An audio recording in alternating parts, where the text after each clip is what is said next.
কোনো দূরে যেতে চাই না। ভালো, ভালো কাজ করতে চাই, দর্শককে কাছে আনতে চাই। দূরে টুরে যেতে চাই না। আসলে কি ভালো করেছি? আচ্ছা, দর্শকও বলছে আমি আসলে ব্লেসড। আমি তাদের কাছে গ্রেটফুল। আসলে আমি তো ছোট থেকেই নাচ করি, গান শিখেছি এবং আমি আসলে স্টেজ পারফরমেন্স করতাম। এবং আমি আসলে থিয়েটারও করেছি। ২০১৮ সালে লাক্সে ছিলাম। সো স্টেজের ভয়টা আমার নেই এবং ক্যামেরার ভয়টাও নেই। অ্যাক্টিংয়ের ক্ষেত্রে, নাচের ক্ষেত্রে, গানের ক্ষেত্রে। সো ওই জায়গাটা থেকে আমার মনে হয় এগুলো আমার সাহস জুগিয়েছে। সো এজন্য আসলে ইজি হয়েছে আমার জন্য ক্যারেক্টার প্লে করা। আমার আসলে বন্ডিংটা আমাদের ভালো ছিল। আমরা আসলে একেকজনের সিন একেক সময় হতো তো, তখন আসলে এত কথাবার্তা হতো না। বাট যখন আসলে আমাদের ব্রেক টাইম থাকতো, তখন আমরা আসলে খুব আড্ডা দিতাম। ফান লাভিং আমরা অনেক এবং আপুও অনেক ফ্রেন্ডলি। সো সবকিছু মিলে ভালো ছিল। সবকিছুই স্মরণীয়। আসলে এটা আমার ১ম বার। সো এটা আমার কাছে খুবই আসলে অনেক কাছের আমার। সো পুরাটা জার্নি আমার কাছে স্মরণীয়। আমরা এতদিন তো আসলে অডিয়েন্সদের রিঅ্যাকশন দেখতাম। সো ভালো লাগতো। তারা আমাকে এশা নামে ডাকছে।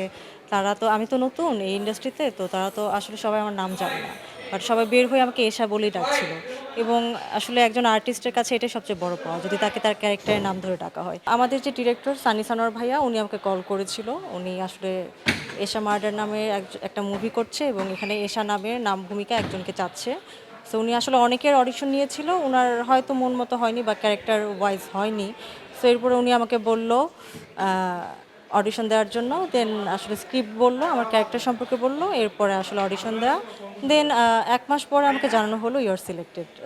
মাঝখানে ১ মাস আমি আসলে কিছুই জানি, জাস্ট অডিশন দিয়ে চলে আসছি। খুবই ভালো লাগে। এটা তো সারা জীবন তো আসলে অন্যদের মুভি দেখতে আসি। এবছর নিজের মুভিও দেখছি, অন্যদের মুভিও দেখছি। সো ভালো লাগছে, খুবই ভালো লাগছে।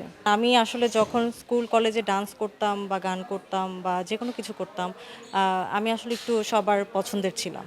এবং দেখা যেত স্কুলেও যখন থাকতাম ডান্সের নাম থাকে না সিরিয়াল ওয়াইজ, সো সবার লাস্টে আমার নামটা দেওয়া হতো।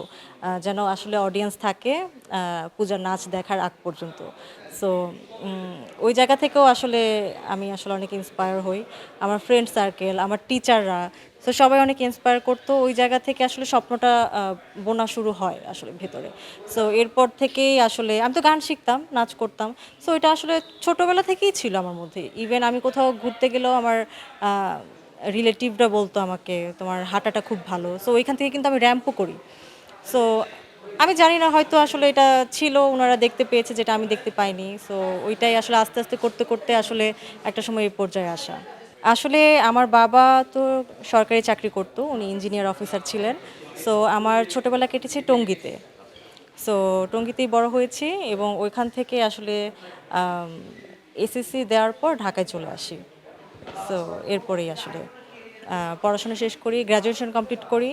দেন আসলে আমার ইচ্ছা আছে মাস্টার্সটা করার। সো এর মাঝখানে এই তো লাক্সে চলে গেলাম, এরপরেই তো কাজ শুরু করা।